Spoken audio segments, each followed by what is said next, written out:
What's up, everybody? Tom Pelissero here in Mankato on day 3 at training camp. Only one practice today. The last day there's only one practice. The next 6 are going to be 2-a-days all the way up until that first off day, which is way out on next Sunday. The breakout guy in this practice was Chris Cook, the top draft pick out of Virginia. He's 6'2", 212. He's a big corner. And what we saw today was what he can do when he goes up and gets the ball against receivers, particularly in the red zone. Some smaller corners going to have trouble when you're throwing the ball to a spot. The corner is the end zone. Cook can go up and get that ball, and moreover, he can catch it too, which is a struggle for some cornerbacks, especially early on in their careers. He made it several plays today.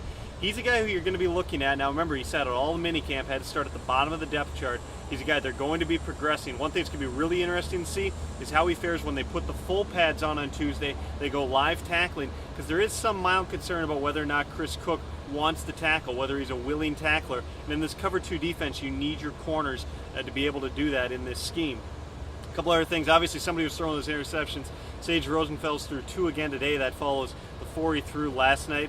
Sage is struggling a little bit. Now, as Brad Childress pointed out, it's sort of a double-edged sword. They want guys to be very aggressive. They want players to try to make plays in this environment, but they still want to see better passes and smarter decisions. Sage has had some hiccups. Not as many, though, as Joe Webb, who went 0 for 8 in competitive drills today and threw 2 interceptions. There were a couple balls he skipped to guys. It was not pretty. You can see that as they're going through these installs, Webb is struggling a little bit to keep up. Once they get out of the installation period, they get into review, and they're not throwing something new with these guys every day, then I think you'll see more of Webb's natural athletic ability come out, and he does have an extremely strong arm. The other thing that's developing, obviously, as always, is health. John Sullivan sat out today. He might be a little bit after getting kicked in the back of the calf.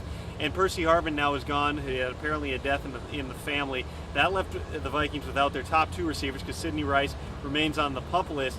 So when they went to a 3-wide set to open team drills today, those guys were Bernard Berrien, Greg Lewis, and Tate Biddle, which is somewhat surprising. He was in there ahead of Jamar Johnson. And Jamar Johnson, honestly, so far in 3 days of camp, has really struggled. A couple of the interceptions Sage threw were intended for Johnson, where it didn't look like the routes were as crisp as they could be.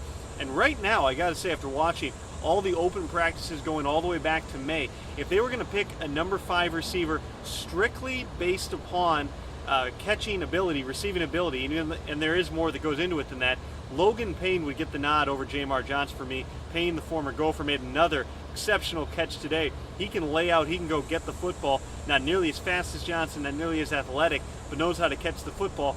They got a lot of different sorts of guys who are working for that number 5 receiver position. It all depends on what they want, what they need, and of course, who can make the impact on special teams.